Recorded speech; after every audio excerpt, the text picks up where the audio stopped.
ओं नमः शिवाय।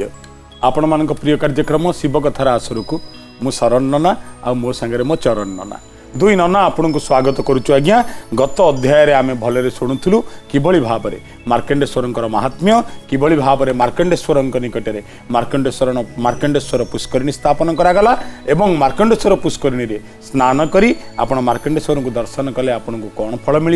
एवं स्वर्गद्वार सम्मुखस्थ समुद्र में स्नान करी आपन जदि जमेश्वर को दर्शन करती आपन को कौन कौन फल मिल आम निकट में केते सुंदर सुंदर स्थान अच्छी प्रतिटी स्थान सहित जोड़ी होती केते रस केते रहस्य केते आध्यात्मिक कहानी प्रतिटी स्थान को नहीं किभली भाव में प्रगल्भ भारतीय शास्त्र संहिता पोथी आ पुराण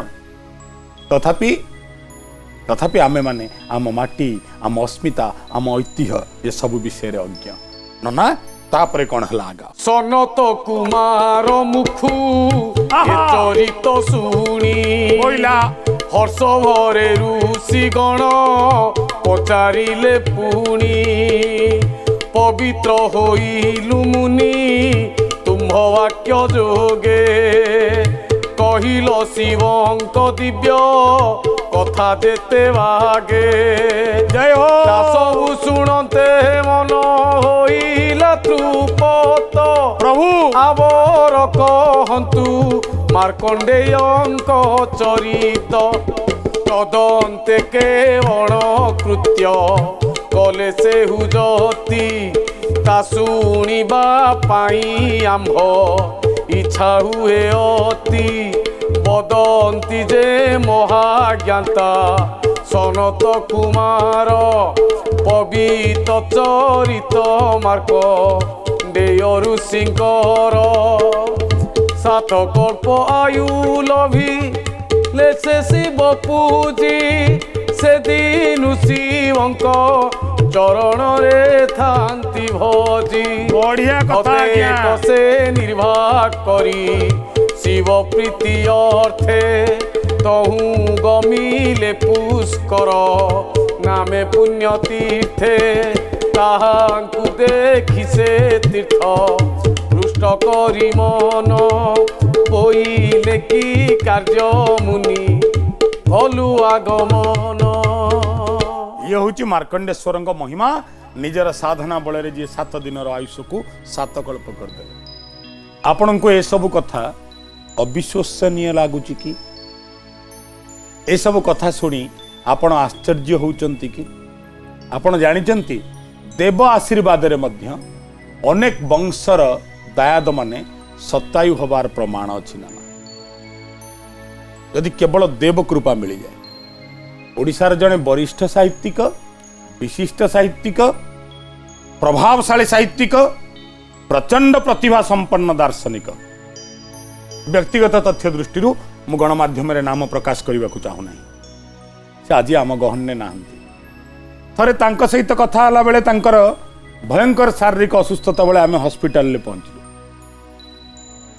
एवं जितेबाला पहुंचलु देखा कलु कथा हलु जणु ये अधम को प्रथमे रथयात्रार सीधा प्रसारण पाई सी ही विचारक भाव में सुजोग देते प्रथम देखा हलु से तापरे महान आत्मा पवित्र आत्मा सारा ओडिशा तांका प्रज्ञा निकट रे नतमस्तक आज भी माँ सरस्वती को प्रार्थना करुचु माँ एमितिका अखंड प्रतिभा को ओडिशा को दे आम हस्पिटाल निकट में बसिलु आ स्वास्थ्य रे अवस्था देखि चिंतित हो पड़ू जो पचारू जे व्यस्त हूँ नहीं हसी दे कहले मु कहीं व्यस्त हेबी मु तो 100 वर्ष बंची मोर व्यस्त हबार कौन अच्छे से होता है 96 97 बयस कि 94 95 हो आपण विश्वास करंतु तापर से 102 वर्ष बंचले एवं परे तांकर आत्मजीवनी पढ़ला बेलू किभली भाव में अणजेजे भगवान शिव को पूजा करथिले जणु तांको परिवार रो पिला माने मरी जाउथिले अल्प बयस एवं भगवान शंकर तांको सिद्धि रे तांको साधना रे तांको प्रार्थना रे प्रीत ही कहिथिले आउ किछि असुविधा हबनी एथर तमे तो घरे एणी कि जेते उत्तरदायित्व जन्म हेबे समस्त 100 वर्ष लेखा बंचिबे ये व्यक्तिगत अनुभूति मोर अछि एवं आपण को व्यक्तिगत स्तर रे नाम मध्य कहि पारे मु कथा कहला बेले अनेक साहित्य सहित जड़ित लोक ये नाम को निश्चय जानीपे यह हूँ भगवान शिवंकर महिमा आमे आपण को आरंभ कहूँ शिव आसिले जोग आसिला जोग आसिकी कौन कले जोग तीनिटा क्रिया करती मन रखिए देह को सुरक्षा देवे मन को सुरक्षा देवे आत्मा को सुरक्षा देवे जिते शिव आसीगले आगे देह सुरक्षा पाईगला ताने रोग पशिला नहीं जिते शिव आसीगले मन को परीक्षा मिलगला मन आउ एपट सेपट हेनी ध्यानस्थ हो आत्मा को मिल परमात्मा से शुद्धता मिल आत्मा परमात्मा सहित मिलन हो अतएव जोग जो प्रवेश कर जाए से देह निरोग हो जाए जोग जो प्रवेश कर जाए मन शुद्ध हो जाए जोग जो प्रवेश कर जाए आत्मा उज्जवल हो जाए यहीपरि भाव में भगवान शिवंकर करुणा व्यक्ति उपरे पड़ जाए एवं जीवन को शुद्ध करे एबे पड़ी मार्कंडेय पुष्करिणी कथा जब श्रीक्षेत्र जाऊँच आपण मार्कंडेय पुष्करिणी निश्चय जीवे मार्कंडेय पुष्करिणी आउ कौन वर्णना नना करुँच शिव पुराण कुह मार्कंड बोइले एक ह्रद मुझे कली तही कि तुम्भकु नेबा कारणे ओइली सकल तीर्थंकु घेनी तही विजे कर पवित्र होइब तुम्भे गले ह्रद मोर शुण से पुष्कर राजा बाहरिले बेगे त्रिकोटी 50 लक्ष तीर्थ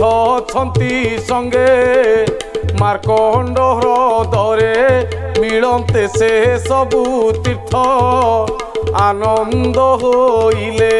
ताहा देखी तपोवंत पुष्कर बोइले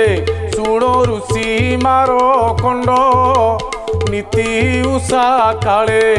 एथे थिबुबेनी दंड उषा काले जे करिब ए ह्रदरे स्नान सबु तीर्थ फल ताकु प्राप्त हे बजाण एते कही तहु चढ़ी गले सबु तीर्थ जे जहा स्थान रे जाई मिलंती तुरीत तदंते मार्कंड पूजा करी ज्योतिर्लिंग पुनर्पिसे ठारे कले एक महाजाग शिव प्रीति अर्थे नाना दान से हुकले ब्रह्म ऋषिंकर संगे गणना होइले केते दिन अंते कंडू आश्रम रे मिली देखिले आसने बसी छंती तपशाली ताको पाद पद्मे पूजा कले मार्कंडेय कंडू बोइले रे बाबू कुओ तू अक्षय मार्कंड बोइले गुरु तुम्ह प्रसादे सात कल्प आयु समु लाभ कली हादे आहा शिष्य निजर प्राप्ति पर पुणी गुरु को मन पकाउछंती आज्ञा एपटे रहीगले मार्कंडेय सेपटे रहीगले कंडू मार्कंडेय सकल विजय लाभ कला परे कंडू मुनि को जाई देखा करूचंती आ कहउचंती हे कंडू मुनि पुलस्त पठेले आपणक पाखकु आपण पठेले शिव साधना को मो शिव साधना सफल होईची एवं एपरि भाव सफल होईची भगवान शंकर मो जोगु जमर मध्य निधन करिचंती एवं मते 7 कल्पर आयुष प्रदान करूचंती किंतु पुष्कर तीर्थ जहाँ कहीगले मार्कंडेय को ताहा ओडिशावासी जानिबा उचित जेतेबेले पुष्कर निकट में मार्कंडेय निवेदन कले आज्ञा मु तो पुष्करिणी खोली आपण तो पुष्कर ब्रह्मांकर प्रिय पीठ पावन पीठ सकल धर्म गुण आपण पाखे अच्छी आपण टिके आसंते कि मार्कंडेय एका आसिले नहीं सांगरे 3 कोटी तीर्थ को धरी आसिले कौन कहले कहले आमे समस्ते आसिलु किंतु मन रखियो मार्कंडेय ना कौन ना आम स्नानर फल मार्कंडेय स्नानर फल से लोक को प्राप्त हम जे उषा समय रे स्नान करिवो राति सरुथिबो दिन आसुथिबो जे ब्राह्म मुहूर्त काल रे स्नान करिवो आउ कोन ना शुणी उल्लसित हेला कंडुंकर देह बोइले कथा जाई पुलंकु कह ତାହା ଶୁଣି ମାର୍କଣ୍ଡେୟ ହରି କ୍ଷେତ୍ରେ ଗଲେ ପୁଲହଙ୍କ ଚରଣରେ ନମସ୍କାର କଲେ ସକଳ ଚରିତ ତାଙ୍କୁ ବୁଝାଇ ସେ କହି ବୋଇଲେ ଅଜରା ମୋର ହେଲା ମୋର ଦେହି ସପ୍ତ କଳ୍ପାୟୁଷ ମତେ ଶିବ ଆସି ଦେଲେ ତୁମ୍ଭ କଲ୍ୟାଣରୁ ଏହା ଲଭିଲି ମୁଁ ଭଲେ ପୁଲହ ରସ ମନେ ବୋଇଲେ ରେ ବାବୁ ଯାଅ ଏହା ମାତା ପିତାକେ ଜଣାଇବୁ ତୋ ପାଇଁ ସେ ଅନଶନ ବ୍ରତ କରିଛନ୍ତି ତାଙ୍କୁ ଆଗେ ଜଣାଇବା ଅଟେ ଏହା ବିଧି ଏହା ଶୁଣି ପୁଲହଙ୍କୁ ନମି ମାରକଣ୍ଡ ଗଲେ ଜହିଛନ୍ତି ତାଙ୍କ ପିଅର ମୃକୁଣ୍ଡ। ଆଉ ଗୋଟେ ବଢିଆ କଥା, ଯେତେବେଳେ ଶୁଣିଲେ ମାର୍କଣ୍ଡେୟ କଣ୍ଡୁ ଶୁଣିଲେ ମାର୍କଣ୍ଡେୟଙ୍କ କଣ୍ଠରୁ ଯେ ମୁଁ ଭଗବାନ ଶଙ୍କରଙ୍କୁ ସାଧନ କଲି ଏବଂ ଭଗବାନ ଶଙ୍କରଙ୍କୁ ମୁଁ ପ୍ରାପ୍ତ କଲି ଏବଂ ଭଗବାନ ଶଙ୍କରଙ୍କୁ ମୁଁ ପ୍ରାପ୍ତି କରିବାର ପରିଣାମ ସ୍ୱରୂପ କ'ଣ ହେଇଛି ନା ମୋର 7 ଦିନର ଆୟୁଷ 7 ବର୍ଷର ଆୟୁଷ 7 କଳ୍ପରେ ପରିଣତ ହେଇଗଲା। ଆଉ ଶ୍ରେୟ ବି ଆପଣଙ୍କୁ ମୁଁ ଏ ଶ୍ରେୟ ପ୍ରଦାନ କରୁଛି। ସେ କହିଲେ ନା ନା ନା ମୁଁ ଏକା ନୁହେଁ, ମୁଁ ଏକା ନୁହଁ, ଯୋଉ ପୁଲହ ତତେ ମୋ ପାଖକୁ ପଠେଇଥିଲେ ଏଥିରେ ସିଏ ମଧ୍ୟ ଭାଗିଦାରୀ। ଅତଏବ ଯେତେବେଳେ କେହି ସଫଳ ହୁଏ 5 ଜଣଙ୍କର ହାତ ଥାଏ ଯେ ଆମେ ସବୁବେଳେ ଜଣେ ଶ୍ରେୟ ନେବାକୁ ବାହାରି ଆସୁ, କିନ୍ତୁ ଭାରତୀୟ ଶାସ୍ତ୍ର ଆଉ ଆଧ୍ୟାତ୍ମିକତା କହେ ନାହିଁ, ଛୋଟରୁ ବଡ଼ ଯାଏଁ ସମସ୍ତଙ୍କର ଅବଦାନ ଅଛି। ଯଦି ଗୋଟେ ଟଙ୍କିକିଆ କଲମଟେ ବି ନଥିବ ତାହେଲେ 1 କୋଟି ଟଙ୍କାର ଚେକ୍ ଲେଖି ହେବ କି? ନାହିଁ, ଲେଖି ହେବନି। ଯଦି କେବଳ ଛୋଟିଆ ପିନ୍ଟାଏ ନଥିବ ଟାୟାରରେ ତେବେ 10 ଲକ୍ଷ ଟଙ୍କାର ଗାଡ଼ି ବି ଦୁର୍ଘଟଣାର ଶିକାର ହେବ। ଅତଏବ ଅନେକ ସମୟରେ ପ୍ରତିଟି କ୍ଷୁଦ୍ର ଚିଜ ଏକ ବୃହତ ପ୍ରାପ୍ତି ପାଇଁ ଗୋଟେ ବ୍ୟବସ୍ଥା ସହିତ ଚାଲିଥାନ୍ତି। ଏଣୁ ଯେତେବେଳେ ସଫଳତାର ଶ୍ରେୟ ଦିଆଯାଏ ସକଳ ବ୍ୟବସ୍ଥାକୁ ଦିଆଯିବା ଉଚିତ ଏବଂ ବ୍ୟବସ୍ଥାରେ ଆମୂଳଚୂଳ ଭାବରେ ଯେଉଁମାନେ ଜଡ଼ିତ। କେହି କେହି ନନା କହନ୍ତି ତମର ଏ ସଫଳତାର ଶ୍ରେୟ କାହାକୁ ଦବ? କେହି କେହି ବି ଜାଣନ୍ତି ମୋର ଶ୍ରେୟ ମୋ ବାପାଙ୍କୁ ଦେଲି, ମୋ ବାପାଙ୍କୁ ଦେଲି। ଆଗ କାହିଁ ସ୍ତ୍ରୀ ନା ନେଲ? କିନ୍ତୁ ଆଜିକାଲି ସମସ୍ତେ ଆଗ କାହିଁକି ସ୍ତ୍ରୀ ନା ନେଲ? ଆଜିକାଲି ନନା ଏଇଥିପାଇଁ ନେଲି ଯାହାକୁ ପଚାରିବ ସିଏ କହୁଛନ୍ତି ଯାହା ହଉ ଏ ସଫଳତାର ଶୀର୍ଷରେ ମତେ ମୋ ସ୍ତ୍ରୀ ସାହାଯ୍ୟ କରିଛି ବହୁତ। ଏ କି କଥା ନା? ଆଚ୍ଛା, ତମକୁ ପଚାରିଲେ ତମେ କ'ଣ କହିବ? ନା ମୁଁ କ'ଣ କହିବି? ହଁ, ମୁଁ ସେମିତି 5 ଜଣକୁ କହିବି। କ'ଣ କହିବ? ବାପାକୁ ଦେବି, ବୋଉକୁ ଦେବି, ଭାଇକି ଦେବି, ସ୍ତ୍ରୀ କି ଦେବି, ପିଲାକୁ ଦେବି। ଅତଏବ ଯୋଉମାନେ ଜଡ଼ିତ ସେଇମାନେ ସମସ୍ତେ ଶ୍ରେୟ ପାଇବା ଉଚିତ। ଏବେ କ'ଣ କଲେ କଣ୍ଡୁ ମହାମୁନି କହିଲେ ନାଇଁ ନାଇଁ ନାଇଁ ତମେ ଗୋଟେ କାମ କର, ତମେ ଏଠୁ ଯାଅ ନା, ମୁଁ କାହାକୁ ଜଣେଇବି ନା ପୁଲହଙ୍କୁ ଜଣେଇବ। ମାର୍କଣ୍ଡେୟ ଯାଇ ପୁଲହଙ୍କ ପାଖରେ ପହଞ୍ଚିଲେ, କହିଲେ ଆଜ୍ଞା ଜଙ୍ଗଲ ଭିତରକୁ ଆସିଥିଲି, ଆପଣ ବାଟ ଦେଖେଇ ନଥିଲେ ମୁଁ ପାଇନଥାନ୍ତି, ଏ ଶ୍ରେୟ ଆପଣଙ୍କର। ପୁଲହ କହିଲେ ନାଇଁ ନାଇଁ ଶ୍ରେୟ ମୋର ନୁହଁ, ପିତାମାତା ଆଦି ଗୁରୁ ଆନ ଗୁରୁ କାହିଁ ହେ, ପିତାମାତା ଠାରୁ ଆଉ ବଡ଼ ଗୁରୁ ନାହିଁ ହେ। ଆରେ ହେଇ ତ ପିତାମାତା ଯଦି ତତେ ଜନ୍ମ ଦେଇନଥାନ୍ତେ ତୁ ମୋ କତେ କୋଉଠୁ ଆସିଥାନ୍ତୁ? ଯା ଯା ଯା ଯା ଯା ତୁ ପିତାମାତାଙ୍କ ପାଖକୁ। ନା ଆପଣ ବ୍ୟସ୍ତ ହେଇ ମତେ ତଡ଼ି ଦଉଛନ୍ତି ନା? ନାଇଁ ରେ, ତଡ଼ୁ ନାହିଁ, ତ ସଫଳତାରେ ମୁଁ ଖୁସି, କିନ୍ତୁ ତୁ କି ଜାଣୁ ନା କ'ଣ ନା ତୁ ଯେବେଠାରୁ ତପ କରି ଯାଇଛୁ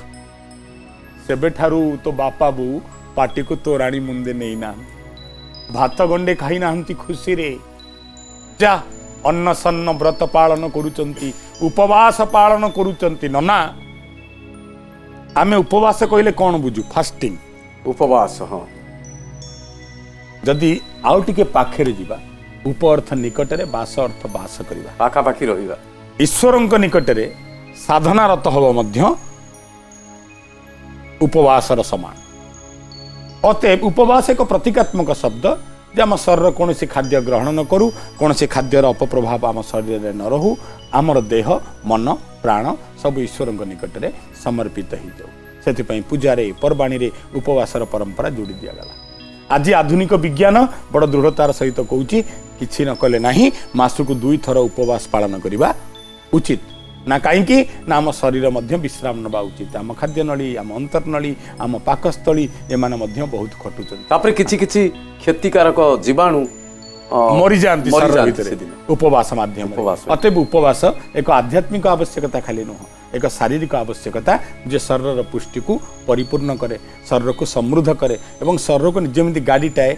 6 मासरे सर्विसिंग दरकार होची वर्षक सर्विसिंग दरकार होची कहीं ना टू मेंटेन ये मेंटेन हम यहाँ तार मेंटेनान्स जहाँ जहाँ भूल होता एतिक दिन भितर काम हो ठीक सेमती उपवास होची महोषधि बाबू तो बापा बो उपवास अच्छा तू गला दिन सी खाई ना 7 दिन तोर 7 वर्ष तोर आयुष बोली तांकर मन नाही नथिबा दुख जा जा बापा माँ को कही दे किया शुभ खबर टी बापा माँ जणाई 7 वर्ष नुह शिव कृपारू मु 7 कल्प बंचीबी तापर नना कौन हला सेठा परे परबेश होइण सतोर पिताଙ୍କ चरण तले कले नमस्कार पुनर्पि करती माता पादे दंडवत से दुहे करियछंती अनशन व्रत पुत्र को देखते उठी मुखे चुंब देले आश्वासना करी निज कोले बसाइले समन नगरु फेरी आसिला पराए पुत्र कोले धरी विचारिले बाप माए आनंद सागरे मन हेला परिस्फुट जीव जन्मांधकु चक्षु होइला प्राप्त दरिद्र हतरे पड़िला कि चिंतामणि से रूपे संतोष हेले पियर जननी सकल चरित्र तांकु कहिमार खंड बोइले अजरा मोर हेला मोर पिंड 7 कल्प जाए आयु देले मते हर धर्म पुत्र करिले से मते ताहांकर कहे बापा माँ खाली एतिकी नुह